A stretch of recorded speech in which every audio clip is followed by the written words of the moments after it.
As we look towards tomorrow, I was pouring over the stats, and there are a lot of them, but I'm going to pick out three that I really liked. TCU, starting with them, 19 plays of at least 50 yards this season, 13 of them for touchdowns. Both of those lead FBS.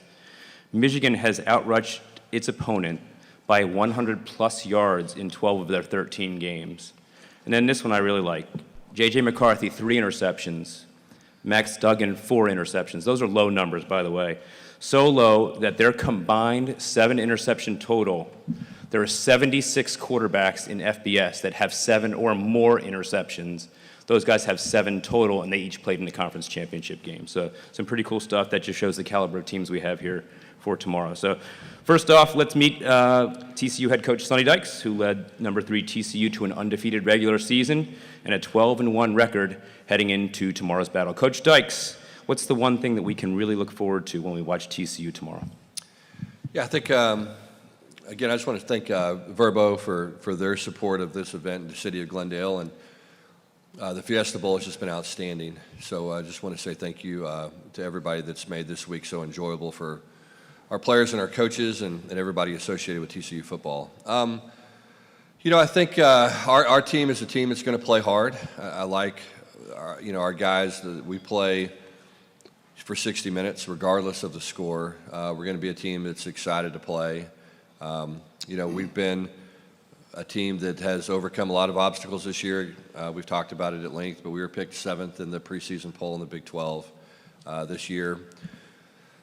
Probably 5, maybe 6 players in our team have been to a bowl game before. The other 125 players have never participated in a college football bowl game, so this is new for us. But our guys have adapted incredibly well. So I think you'll see a team that's going to play hard, be excited to play, play physical, play a tough brand of football, and never quit. We've been a team that has shown a lot of resilience this year, and certainly it'll be a big challenge for us playing against Michigan, but our guys are very excited about it and looking forward to going out and competing against the best. We tell our guys all the time, if you want to be the best, you have to compete against the best, and you look at Michigan over the last 2 years, especially, they're 25-2. It's been a heck of a run by their program and their players, and our guys are excited to compete against the best. Thank you, Coach. Gentleman to my left doesn't really need an introduction. 1986 Fiesta Bowl alum who led the Wolverines to a win over Nebraska that day at Sun Devil Stadium, and this year led the Wolverines to a 13-0 record, the most wins in school history. Coach, as I walked in this morning on the pillar, I saw Olu up there. Your offensive line has won the Joe Moore Award for the best offensive line 2 years in a row. What part does the offensive line play in your team's success? Well, it's been a fabulous experience for us having Olu captain in his graduate transfer year. Been an integral part of the team. I think he's had a great experience. The offensive line is it's a team within a team. Great bunch of guys that have. I guess there's probably some schools where the offensive line is, doesn't get all the recognition or the publicity, that kind of thing. It's different at Michigan. It just has been. Our offensive line is. They've been leaders. They've been great workers. They've been great examples in every way, and they're a huge part of our team's success. Thank you, Coach. Also want to say, if I could, just absolutely. I'm not going to stop you. Also, just how excited we are to be here. How great the treatment's been from the Fiesta Bowl. Verbo, thank you. Just been first class all the way, and all the effort that everybody made to be here, including yourselves and parents of our players. I mean, it was tough. It's been tough with travel, cancellations of flights and things. I mean, there's stories of our families driving 20 hours, 15 hours, 26 hours to be here and support our team. I just so thankful for the effort that they've made to come support the Michigan Wolverines. Thanks, Coach. Appreciate that. We have mic runners, Denise and Brittany, on either side. Please raise your hand. We'll call on you, get the question captured. We'll start on the lower left here. Coach Dykes, Mac Engel, Fort Worth Star-Telegram. After you guys beat Texas, you mentioned your dad and that you wish he'd been around to see that. That's 2 months later. What do you think he would think about where not only TCU is, but where you are specifically as a head coach? Yeah. When you grow up around the game of football, you can't help but, have a tremendous respect for the history and the tradition of the game. My dad obviously had a huge impact on my life. Just, the way he dealt with people and the way he treated people and the relationship he had with players, I think was a great lesson for me to learn. Just about, people talk about the football family, but just seeing it every day, seeing the former and current players that my dad and our family, interacted with really on a daily basis. And you learn kind of after the fact how big of an impact coaches can have in the lives of football players and student athletes really across all sports. I think that relationship between player and coach is a really unusual relationship. And so, I think my dad loved teams that were unselfish. That was one of the things that he talked about all the time was, it's amazing what can be accomplished when people didn't care who got the credit. I've heard that 1 million times from my dad growing up. And I think this team really embodies that philosophy. We've got a group of guys that really sacrifice for each other, really invest in each other, really care about each other on a very, very deep level. And a team that, again, never quits, regardless of what the situation is. They're going to play through the whistle, through the quarter, through the half, through the game, never quit. And I think he would be proud and impressed with the level of commitment that these guys have. One of the things that my dad used to do when he used to come watch our teams, he would walk around the sideline during the game and pay attention really to what was happening on the bench than actually what was happening in the games. He always said you can learn really what's going on with your team by watching the body language and the interaction of the players that weren't playing the game. And I think he would be really proud of our guys. I mean, the guys on the sideline are cheering for the other guys. They may not be the ones that are getting the credit or the acclaim or the press or whatever the case may be, but they really care about their teammates, and they really have that unselfish attitude. And it's really about what can we do together as opposed to what can I do individually. And so, in my 28 years of coaching, I think this is probably my favorite team I've ever coached, because it's just a real unique collection of unselfish young people. And I think when you do it as long as I have, you really appreciate that when you see it. And so I think he would be really proud of this team, and I think he would really get a kick out of our quarterback and the way he competes and his unselfish attitude and never say die mentality. You want to go talk about your dad? Oh, yeah. Coach Dykes and I were talking about this the other night, just how blessed we both are. I mean, to grow up in coaching families where you're around the team from a very, very early age. You're hanging out at practice, you're going to the locker room. Players come over to the house for dinner. They're the guys you look up to, and then along the way it becomes, boy, it's not only possible, it's inevitable that I'm going to do something in football, and my brother, and it's generational. It's really generational. It's just so blessed. We were talking about that, and then Spike Dykes, great coach. Coach of the Year 3 times at Texas Tech. My dad told a great story after we were together the other night, and we were back at the hotel. He used to talk about going to the clinics. Back when they were assistant coaches, they'd go to coaching clinics. And coaches would give up, much like they do today, and give their presentations. But then the real clinic was after the clinic. They'd go to the hotel bar, they'd have a beer, and all of a sudden the paper and the napkins came flying out, and they're drawing plays, and they just couldn't wait to talk football and share football, and tell them everything that you know. No, we don't do that.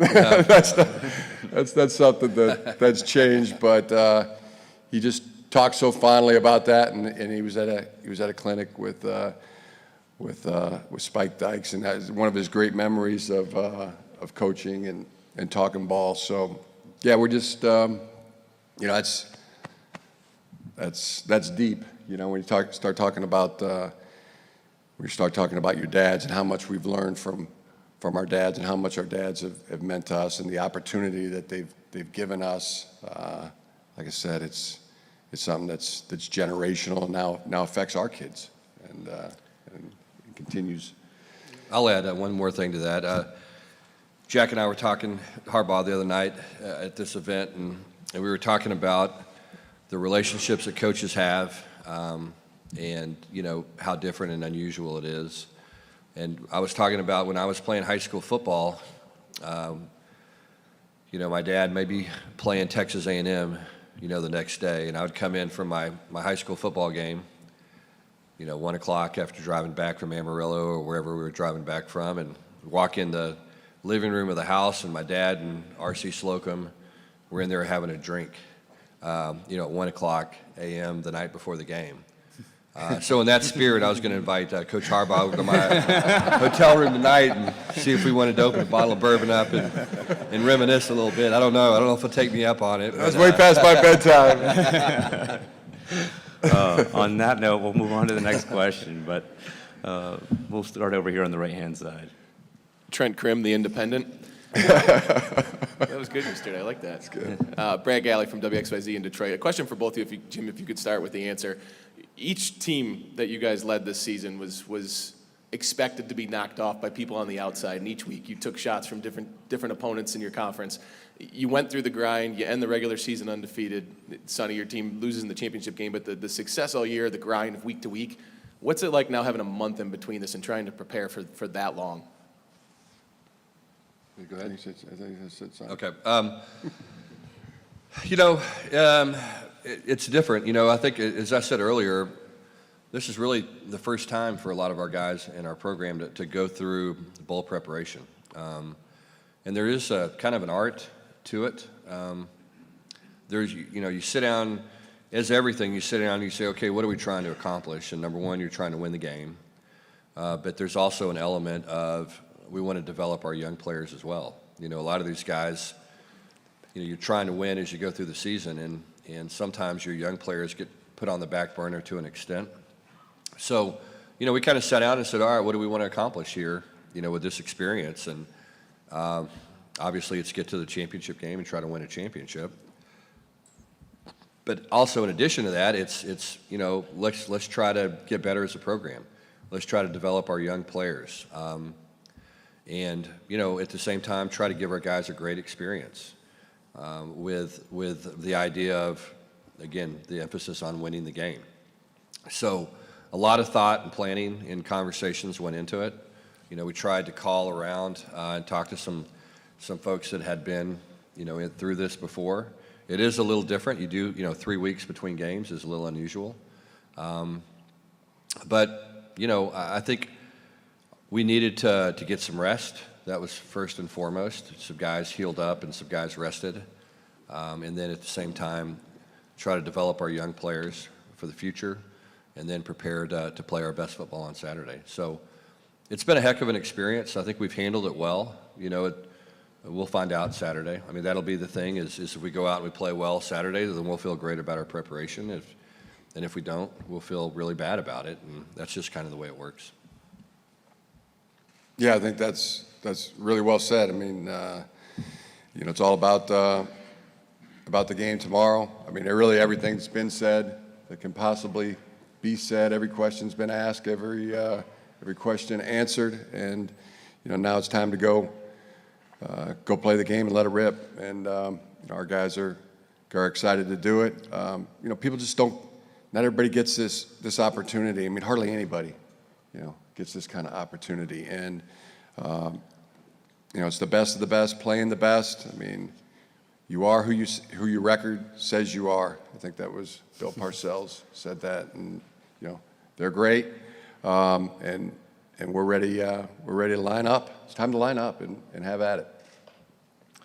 Next question over here. Nui. Nui Scruggs, NBC5 Dallas-Fort Worth, for Coach Harbaugh and Coach Dykes. Can you take me through your mindset and preparation in the event that you need your 2-minute offense to go down the field and get a score to win the game? Yeah, it's something we've practiced, something we've planned, and we anticipate that situation will come up, and we feel like we're prepared for it. Like I said, if it's successful, you'll have felt good about your preparation. If it's not successful, then we won't.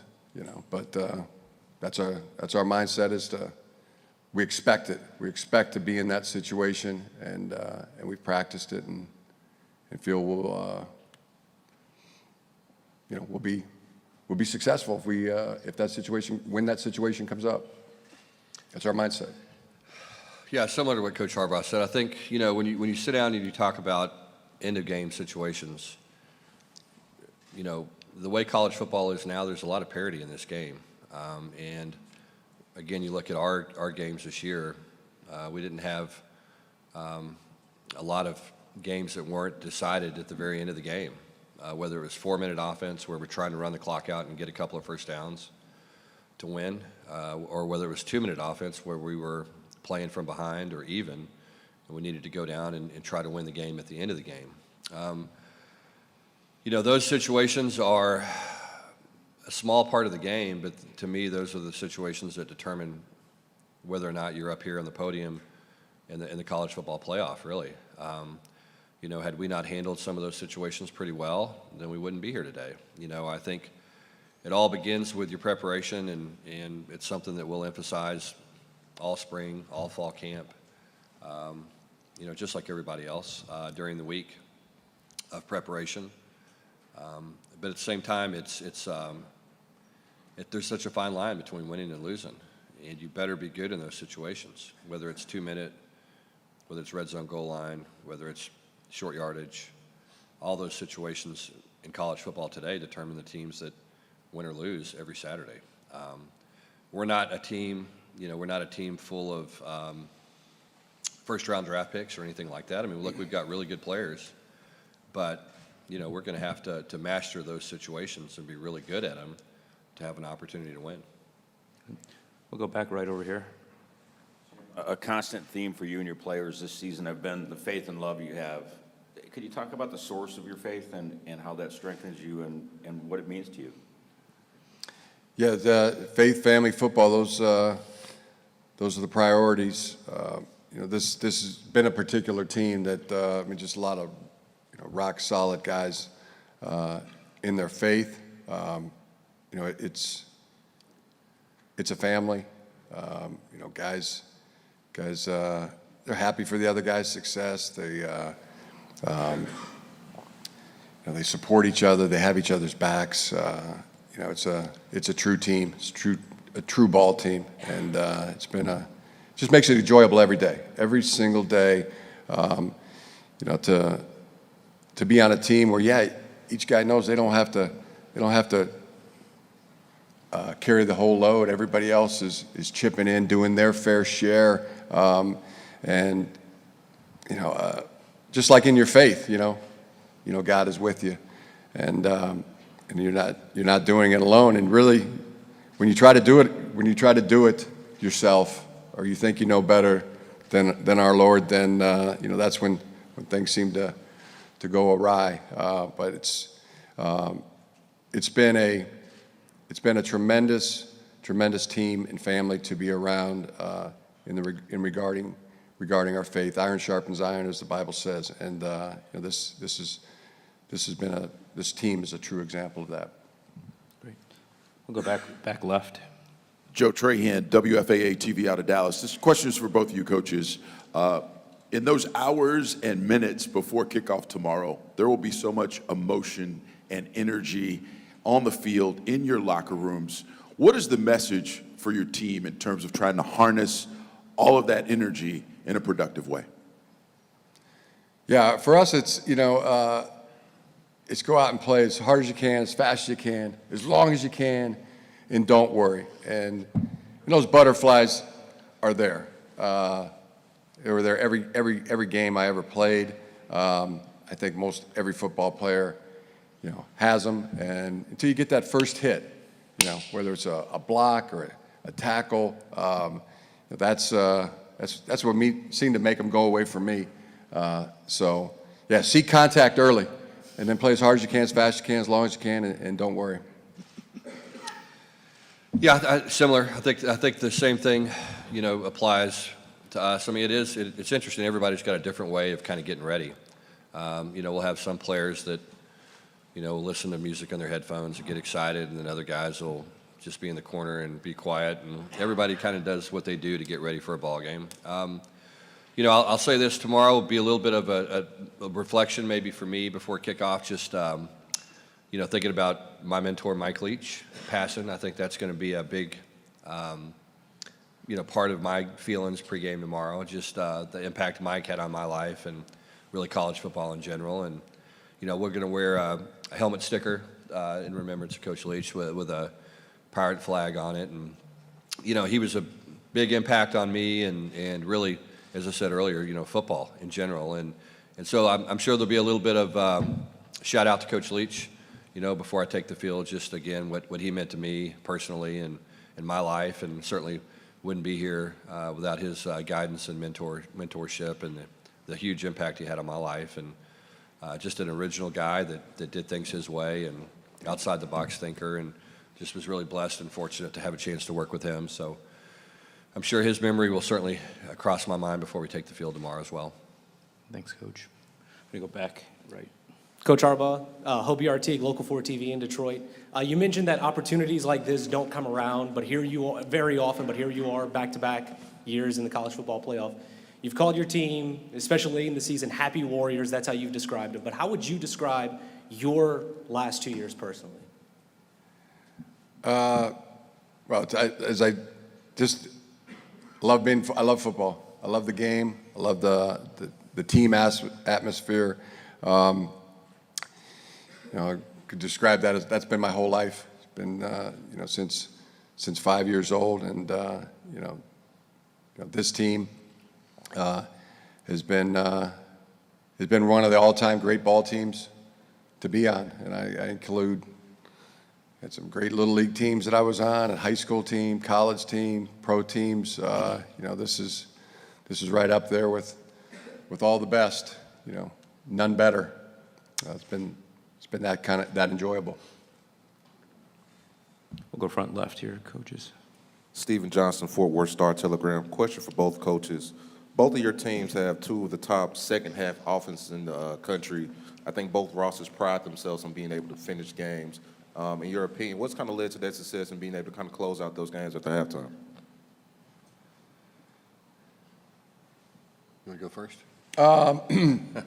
Yeah, really, I think, TCU, watching them, I think they've been a great first half team too. I mean, they play 60 minutes of football, and they play it really well. We aspire to be the same type of team. You're always trying to find the formula, the game every week to let's play our best. Let's play our best for 60 minutes of football. I think they've done a tremendous job doing that. I think we have as well. Like Bill Parcells says, I mean, you are who your record says you are, and that's what we want to do in this game. I mean, you got to play good. You have to play good, and the longer you can play good, the better off you're going to be. There's going to be momentum shifts in the game. I mean, they're going to make plays. Our goal will be to try to get the momentum back in our favor, and keep it for as long as we can. And then when we lose it, we're going to try to get it back again and see how long we can keep it. I mean, that's just a game of football. But it all comes down to you got to play good, and that's what we planned. That's what we prepared. Now it's time to go do it. Yeah, to me, I think look, good football teams, doesn't matter if it's elementary school football, junior high football, high school, college, pro football, great teams are built up front. They just are. And I think that's a big part of why Michigan's been so successful in the second half is they just pound on you. They keep pounding, and it takes its toll on you. The 4-yard gain in the first half becomes a 6-yard gain in the third quarter, becomes a 10-yard gain in the fourth quarter. And great football teams get stronger as the game goes along. So, we are two of the better closing football teams in college football, and I think it's because we're built with that same kind of mentality and understanding of the game is won up front. It just is. You want to play and compete at the very highest level, you better be good up front. And, they've got an outstanding offense and defensive front. That's, to me, what their team is built around, and that's why they've had the tremendous success in the last 2 years and throughout their history of Michigan football. I mean, that's been a trademark of those programs through the years. And that's, you want to close the game out, recruit a heck of an offensive line. Let those guys handle it. And I think both teams have done that.